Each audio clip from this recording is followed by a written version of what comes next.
that time when I talked about Kendrick 2.0?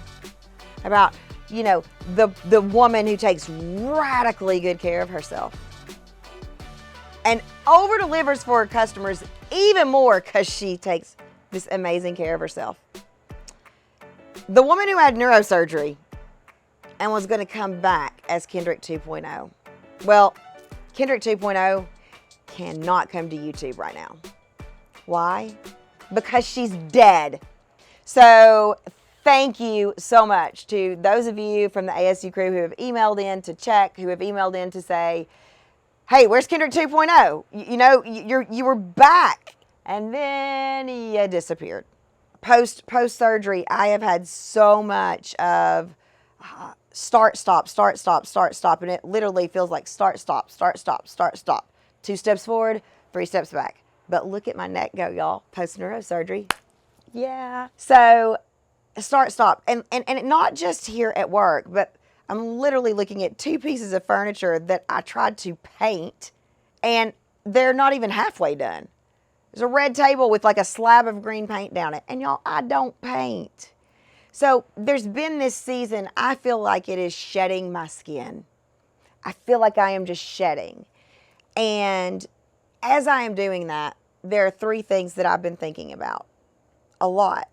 And 3 things that I think you will appreciate hearing, because I believe they're going to be very relevant for your business, just like they are to mine. But not just your business, in this case, your business and your life. All of that Kendrick 2.0, unconscious to myself, was me trying to say to you and me trying to reassure myself that it's going to be okay. It's okay for me to take this time off where I have to have emergency neurosurgery. Don't get mad at me. I'll be back. I'll be back. And I'm going to be better than before. And for those of you who shared that, you know, maybe all that stronger, harder, faster baby led to your body saying, I can't do this anymore. There was this component of going to be healthy. I'm going to have better boundaries. I think the main thing about Kendrick 2.0 is she's going to have better boundaries so she could be better for you, right? So she could give more to you. And so there was start, stop. Here's the truth. You want honest? Kendrick 1.0 could not possibly give any more. That's a pretty freaking bold statement to say. I could not. I give a lot. Someone said to me, Kendrick, you know, everything's got a light and a dark. And one of the things that is incredible about you is that you are generous. The dark side of that is you show up for a 30-minute call and 4 hours later you're given a dissertation with great information, right? Or you give until your neck breaks, or you give until whatever. You get the thing. And so Kendrick 2.0, I think, was looking for comfort and reassurance that it's all going to be okay. And I wanted to reassure you like a parent, because you expect me to show up when I say I'm going to show up. You expect me to give you expert advice to build your business and to sell more. So Kendrick 2.0 is dead because she needed to be dead. Because I believe this is my 12th, coming upon my 12th year in business. And I realized that everything was for everybody else. So what have I been thinking about? Why do you care? Number 1, just like failure, disappointment's going to happen. And I don't mean the one-off person who like just doesn't get your personality. Having to say to, you know, an audience of any size, peace out, for whatever reason, got to go have surgery, didn't take good care of myself, whatever the reason. And I'll be back when I can. Disappointment is a must, and I did not, or it's an absolute, and I did not know that. I knew failure was an absolute. So that's the first thing. Disappointment is going to happen. just like failure. Make peace with it. The second thing I've been thinking about is this. My first work trip after neurosurgery, I went to LA to one of my favorite customers, and I spoke and did some training. And then afterwards, I went to Terranea Day Spa, which I didn't know this, but one of the top spas in the world, and it's gorgeous, gorgeous. And I'm sitting there looking at the California coast. So I'm looking at the rocks and the waves, and it's just gorgeous. And I hear these words: your customer's money is none of your business. And I was like, wait, what? I know. I literally made that verbatim up. I teach it to brilliant business owners all the time. I take a deep breath. I'm watching the waves go out. And I'm like, release everything that's bad for me. Call in things that are good. I'm not good at that kind of thing. But you know, I'm trying. And I hear your customer's money is none of your business. Is there somebody behind me? Does Pecan or Prada need to hear that? Like, why do I keep hearing your customer's money is none of your business? Because that's true, but I don't need to hear that, y'all. I don't. I mean, maybe sometime, but not then. And so this little exercise went on for a while. And then I heard this, which is the second thing I've been thinking about. Other people's emotions are none of your business. They're adults. Give them enough respect and trust them enough to tell you what they need or to ask for what they need. Don't try to manage it for them. Now, so many of y'all have told me the discussions that we have about your customer's money is none of your business is like, for y'all. You know, like, okay, other people's emotions are none of your business was like, for me. So as I'm thinking about other people's emotions are none of your business, and I'm like, I realize that, I'm trying to manage everybody's emotions so I don't disappoint people. So we go back to number one, right? And not just at work, y'all, but in this house. And so when I'm talking to my therapist about this,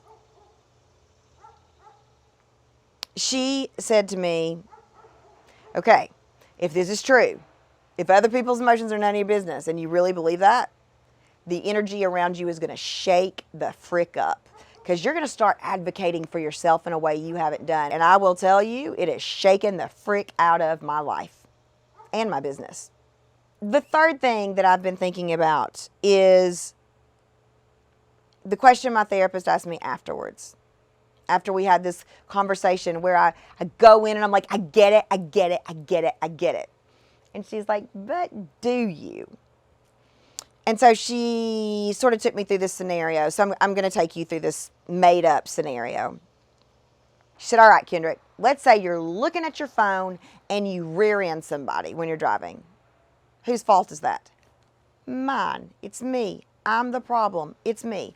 She said, let's say that you've got your hands at 10 and 2, except now I think it's 11 and 3. You got your seatbelt on. You are clued into the road. You're doing everything right. And the person behind you is looking at their phone and rear ends you. Whose fault is that? I said, well, that's their fault, not mine. And she said, I bet you would apologize for it. I would have. And she said, so let's say that person who just rear-ended you gets out and says, you're a terrible driver. You weren't going fast enough. Is that true? And my answer was, of course not. Which I may be a terrible driver, but in that scenario, of course that's not true.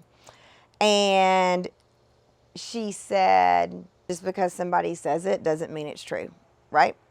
So what the heck does this have to do with you? Number one, you're going to fail. Check. You're going to disappoint. Check. Number two, other people's emotions are none of your business. And the third thing is just because somebody says it doesn't make it true. You know how I know I'm back?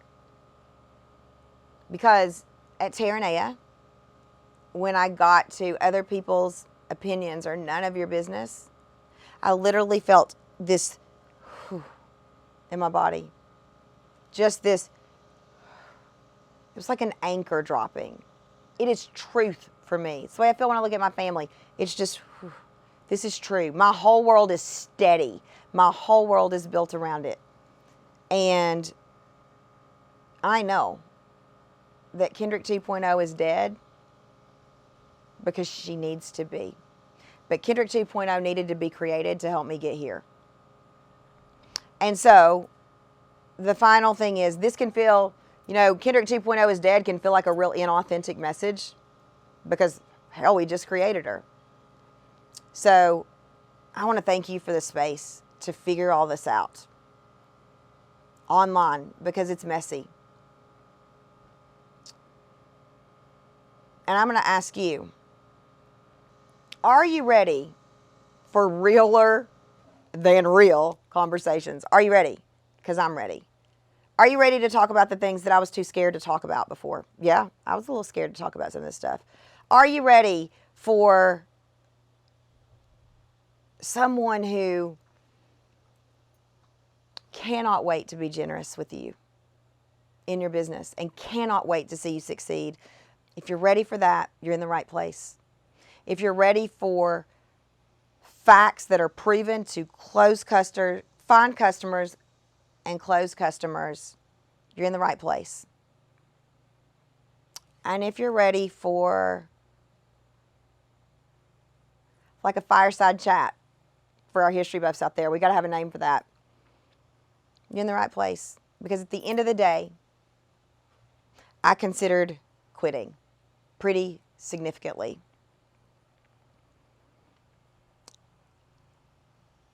And at the end of the day, I don't want to quit. Whew. I love doing this when it's done right. So that's what we're going to do here on this channel. We're changing a lot. And I hope you will come along for this ride. Because I guarantee you, week after week after week, you are going to see me being as honest as I know how to be, which will help you cut through some of the noise out there. That's why that matters. And giving you tips that are tactical, practical, strategic, and fun that are proven to help you find and close more clients, which ultimately allows you to say, I love my job. No, I'm not quitting. I'm in it. So thank you. Ring the bell below. Let's do this, y'all. Thank you for loving me. I believe in you. I believe in your business. Bye, y'all.